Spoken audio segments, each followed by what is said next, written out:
Assalamualaikum warahmatullahi wabarakatuh. Selamat datang di acara talk show kami hari ini. Pada kesempatan kali ini kami akan membahas sebuah puisi yang cukup terkenal berjudul Tiada, karya penyair Djoko Pinurbo. Untuk membahas lebih dalam mengenai puisi ini, kami mengundang hadir di studio seorang kritikus sastra dan juga dosen Universitas Diponegoro, Clarissa Maulila. Berikutnya ada Alicia Naya Azalia selaku penulis notulen pada acara ini dan Jasmine Itrah sebagai pembaca puisi. Selamat siang Kak Clarissa dan Kak Alicia, terima kasih telah hadir di acara kami. Sebelum membahas analisis puisi Tiada karya penyair Djoko Pinurbo, mari kita simak pembacaan puisinya yang akan dibacakan oleh Jasmine Itrah. Tiada, karya Djoko Pinurbo.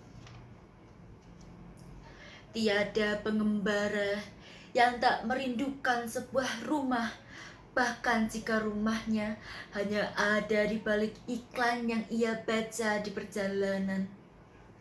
Tiada rumah yang tak merindukan seorang ibu yang murah berkah, bahkan jika ibu tinggal di bingkai foto yang mulai kusam. Lebih baik punya ibu daripada punya rumah, kata temanku yang rumahnya konon baru 6. Sementara sosok ibunya belum juga ia temukan. Ya lebih baik punya keduanya, kata saya. Dan entah mengapa air matanya leleh perlahan. Terima kasih Kak Jasmine Itrah telah membacakan puisi. Puisi Tiada merupakan salah satu karya Djoko Pinurbo yang paling terpopuler dan sering dikaji. Puisi ini menyentuh isu-isu eksistensial tentang ketiadaan, kematian, dan makna hidup. Melalui bahasa yang puitis dan simbolik, Djoko Pinurbo mengajak kita untuk merenungkan hakikat keberadaan manusia di dunia. Kak Clarissa, bisakah Anda memberikan analisis mendalam mengenai makna pesan yang terkandung dalam puisi Tiada karya Djoko Pinurbo? Ya.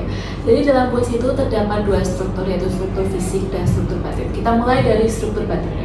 Pertama ada tema. Tema dari puisi Tiada karya Djoko Pinurbo adalah kesedihan juga kerinduan karena kehilangan sosok seorang ibu. Pernyataan ini terdapat dalam lirik. Tiada pengembara yang tak merindukan sebuah rumah, tiada rumah yang tak merindukan seorang ibu yang murah berkah, dan entah mengapa air matanya leleh perlahan. Kemudian juga ada nada dan suasana. Nada yang digunakan dalam puisi ini adalah nada melankolik. Nada melankolik merupakan nada murung yang menggambarkan suasana hati yang sedih. Tekanan suaranya lebih rendah serta perlahan dan sesuai dengan puisi yang bertemakan kehampaan, kerinduan, dan penderitaan. Suasana yang tercipta setelah membaca puisi ini adalah kesedihan serta kerinduan. Kemudian amanat. Dalam puisi ini Djoko Pinurbo ingin menyampaikan pesan kepada para pembaca supaya menyayangi serta menghargai kehadiran sosok seorang ibu. Jangan sampai suatu saat nanti apabila ibu kita telah tiada, kita akan menyesal karena tidak bisa lagi melihatnya seperti saat ibu masih ada. Dalam puisi ini digambarkan dalam lirik, lebih baik punya ibu daripada punya rumah, karena kehadiran sosok seorang ibu lebih berarti dari sebanyak apapun harta yang kita miliki.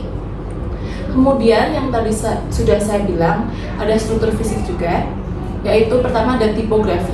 Pada puisi ini sangat menarik karena penggunaan huruf kapital hanya pada awal kata di baris baru saja, huruf yang lainnya menggunakan huruf kecil. Serta dalam puisi ini pun terdapat tanda baca, yaitu seperti tanda koma yang berfungsi sebagai penyambung kalimat dan tanda baca titik berfungsi sebagai penutup kalimat. Kemudian ada citraan. Citraan yang digunakan dalam puisi ini adalah citraan penglihatan atau visual. Dalam puisi ini memberikan gambaran terhadap indera penglihatan melalui mata sehingga pembaca seolah-olah dapat melihat apa yang tertulis di dalam puisi secara nyata.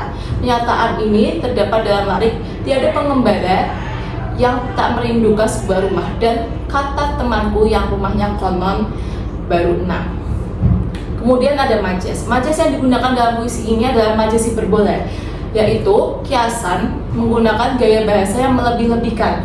Majas hiperbola pun biasanya digunakan untuk menambahkan kesan dramatis atau agar memberikan pengaruh yang lebih.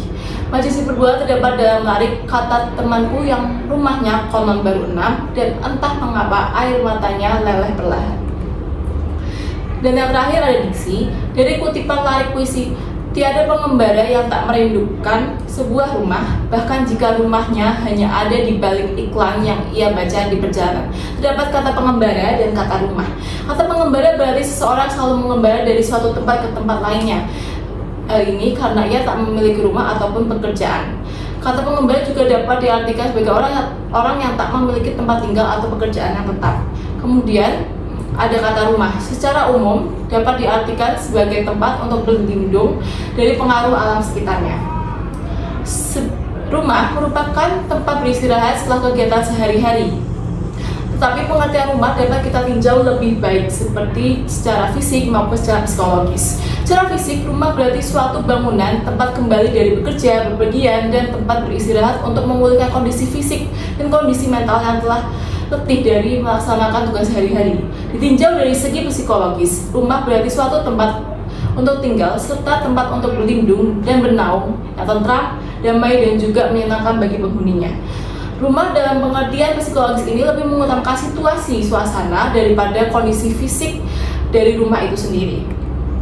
Jadi, dari sebuah larik tersebut dapat ditarik kesimpulan bahwa tiada pengembara yang tak merindukan sebuah rumah meskipun hanya ada di balik iklan yang ia baca di perjalanan. Karena rumah bukan hanya sekedar bangunan untuk berlindung semata, tapi rumah pun ada kehangatan dari sebuah keluarga yang membuat seorang merasa nyaman dan aman ketika berada di dalamnya.